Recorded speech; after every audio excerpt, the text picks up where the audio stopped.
ஓசூர் அருகே ஸ்ரீ திம்மராய சுவாமி திருக்கோவிலில் தேர் திருவிழா. ஏராளமான பக்தர்கள் கலந்து கொண்டு வடம் பிடித்து இழுத்து நேர்த்தி கடன் செலுத்தி வழிபாடு.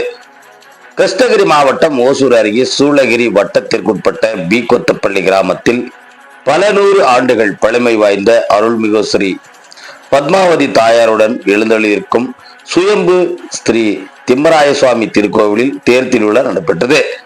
இந்த தேர் திருவிழா ஊர் பொதுமக்கள் சார்பாக நடைபெற்றது. இந்த தேர் திருவிழாவில் கவுன்சிலர் சம்பங்கி, திமுக கேடிஆர் திம்மராஜ் மற்றும் ஊர் பொதுமக்கள் பீகொத்தப்பள்ளி கிராமத்தை ஒட்டியுள்ள எட்டிப்பள்ளி, உள்ளெட்டி, மூக்கண்டப்பள்ளி, ஏனுசுனை, கெட்டூர், உலகம், மணியங்கள், ஊழியம் உள்ளிட்ட 10க்கும் மேற்பட்ட கிராமத்தின் பக்தர்கள் திரளாக ஒன்று கூடி ஸ்ரீ திம்மராய சுவாமி தேரை வடம் பிடித்து இழுத்து வழிபட்டனர். கோவிந்தா கோவிந்தா என கரகோஷம் எழுப்பி சிறப்பு பூஜைகள் செய்து வழிபட்டனர். இந்த சிறப்பு வழிபாட்டில் கலந்து கொண்ட பக்தர்களுக்கு நீர்மோர் பானக்கம், அன்னதானம் வழங்கப்பட்டது. இந்த தேர் திருவிழாவில் பீகொத்தப்பள்ளி கிராமத்தை சுற்றியுள்ள ஏராளமான கிராம பொதுமக்கள் கலந்து கொண்டு சுவாமி தரிசனம் செய்து வழிபட்டனர். இந்த தேர் திருவிழாவானது மிக சீரும் சிறப்பாக நடைபெற்றது.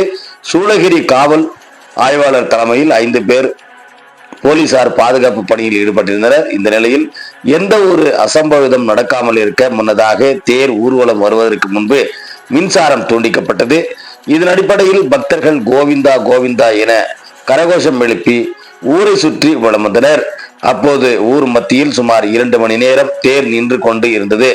தேரை வடம் பிடித்து இழுத்த பக்தர்கள் மற்றும் கிராமப்புற பக்தர்கள் ஏராளமானோர் தங்களின் நேர்த்தி கடனை செலுத்த உப்பு, மிளகு, பழம், முத்துக்கொட்டை, அவரைக்கொட்டை போன்றவை மீது தேர் மீது வீசி தங்களது நேர்த்தி கடனை செலுத்தி வழிபட்டனர் என்பது குறிப்பிடத்தக்கது.